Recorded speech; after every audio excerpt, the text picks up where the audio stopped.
स्वामी समर्थ, जय जय स्वामी समर्थ, श्री स्वामी समर्थ, जय जय स्वामी समर्थ।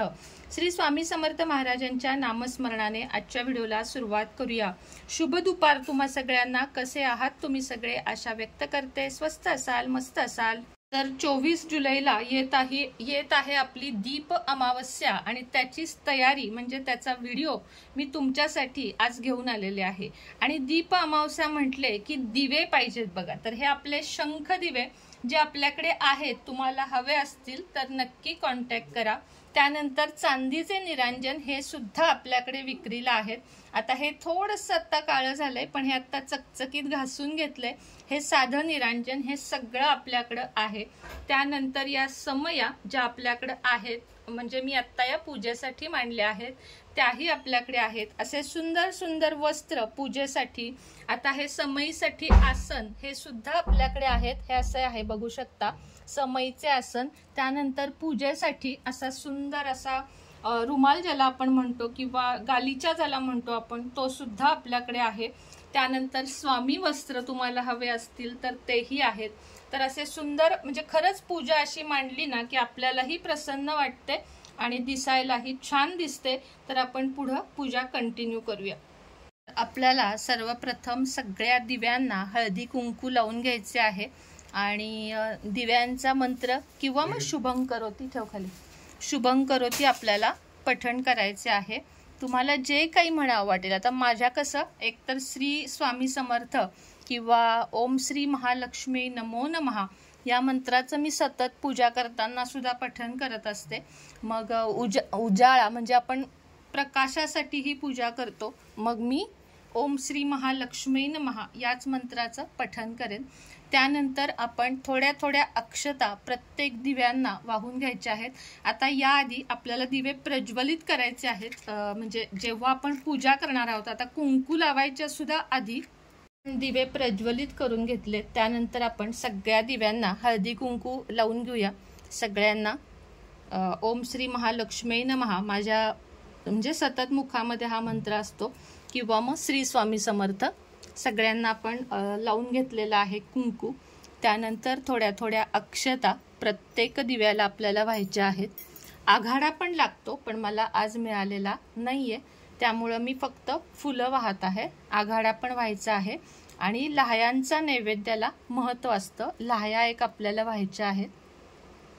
तर तुम्हाला अशी सुंदर वस्त्र, गालीचे किंवा आता हे समई आसन हे जर पाहिजे असेल तर नक्की कॉन्टॅक्ट करा।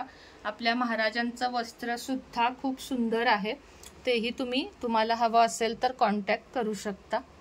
तर आता पूजा आपली अशा पद्धतीने आपण केलेली आहे। यानंतर लाह्या व्हायच्या आहेत। तर लाह्या जास्त न वाहता मी एकच वाहत आहे, कारण आपल्याला दिव्याच्या अमावस्या किंवा नागपंचमी या दिवशी अजून लागणार आहेत आणि आज त्या उगाचच वेस्ट नको म्हणून मी थोड्या थोड्या वाहत आहे। तर अशा पद्धतीने आपली दीप अमावस्येची दिव्यांची पूजा झालेली आहे। आता समईमध्ये 2 वाती घालायच्या असतात, पण मी समई जास्त आत्ता हे होऊ नये म्हणून सगळ्यातच तुपाच्या वाती घातलेल्या आहेत।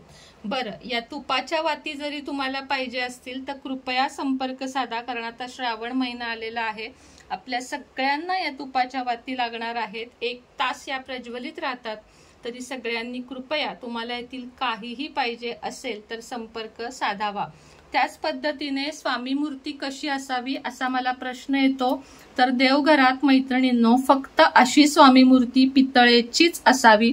दत्त महाराजांच्या अशा पद्धतीची मूर्ती असावी। बाळकृष्ण हे विश्वकर्मा आणि पारद शिवलिंग, अन्नपूर्णा, गणपती बाप्पा, महालक्ष्मी, मोठे श्रीयंत्र, कुबेर यंत्र, त्यानंतर ही आमची बनशंकरी माता, दक्षिणावर्ती शंख, अजून मला वर फुलं वगैरे व्हायची आहेत।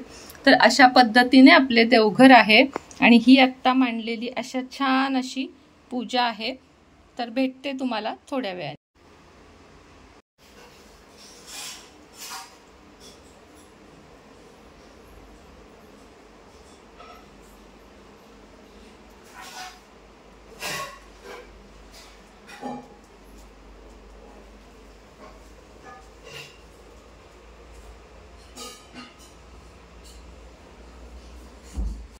स्वामी समर्थ सगळ्यांना. कसे आहात तुम्ही सगळे? आशा व्यक्त करते स्वस्त असाल, मस्त असाल, स्वामींच्या सेवेमध्ये रममाण असाल. तर आजच्या व्हिडिओमध्ये आपण दीप अमावस्येचे पूजन कसे करायचे याचा व्हिडिओ बघणार आहोत. त्याआधी थोडीशी माहिती द्यावीशी वाटते की याला काही जण चुकीच्या नावाने म्हणजेच गटारी अमावस्या अशा नावाने संबोधतात.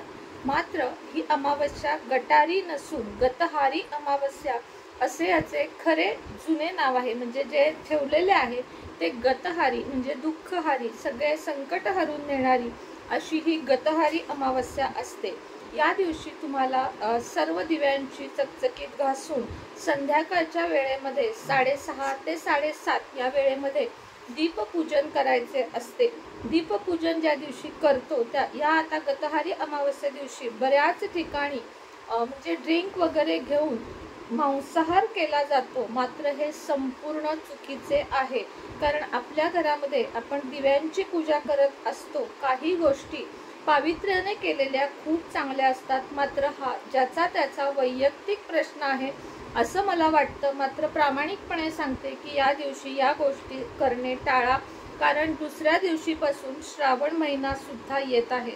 त्यामुळे तुम्हाला जर गतहारी अमावस्येचे महत्त्व माहीत असेल तर तुम्ही 100% या गोष्टी करत नसाल. पण माहीत नसेल तर तुम्हाला सांगते की तुम्ही या दिवशी मांसाहार शक्यतो करू नका, टाळा. शक्यतो नाही 100% टाळा. कारण याचे दोष आपल्यालाच कुठेतरी लागतात, मनालाच आपल्या काहीतरी चुकीचं केल्यासारखं वाटतं. त्यामुळे या दिवशी हे तुम्हाला टाळायचे आहे. त्याच पद्धतीने बघा, अमावस्ये दिवशी लक्ष्मीच्या सेवा सुद्धा करायच्या आहेत. जेव्हा आपले हे दिव्यांचे पूजन करून होईल तेव्हा सगळ्यात आधी आपल्या गुरूंची सेवा म्हणजे श्री स्वामी समर्थ, स्वामी स्तवन, त्यानंतर ओम श्री महालक्ष्मी देव्यो नमः या मंत्राचा एक माळ किंवा 11 किंवा 21 वेळा, त्यानंतर स्वामी सारामृत, श्री सूक्त, व्यंकटेश स्तोत्र आणि महालक्ष्मी अष्टकम आणि शुभं करोती एवढ्या सेवा आपल्याला या दिवशी करायच्या आहेत. तर नुसतीच दिव्यांची पूजा करायची का तर नाही, यानंतर आपल्याला या ज्या सेवा सांगितलेल्या आहेत त्याही करायच्या आहेत. आणि दिव्याच्या अमावस्येची चातुर्मासामध्ये कहाणी सांगितलेली आहे ती तुम्हाला या दिवशी पठण करायची आहे, म्हणजे वाचायची आहे आणि बाकीच्यांनी श्रवण करायचे आहे. तर अशा पद्धतीने आपल्याला दीप अमावस्या नक्की साजरी करायची आहे. आता ह्याच्या पुढे तुम्ही दीप अमावस्या कशी पूजा केली जाते याचा व्हिडिओ तुम्हाला आहे तर तो कंटिन्यू बघा.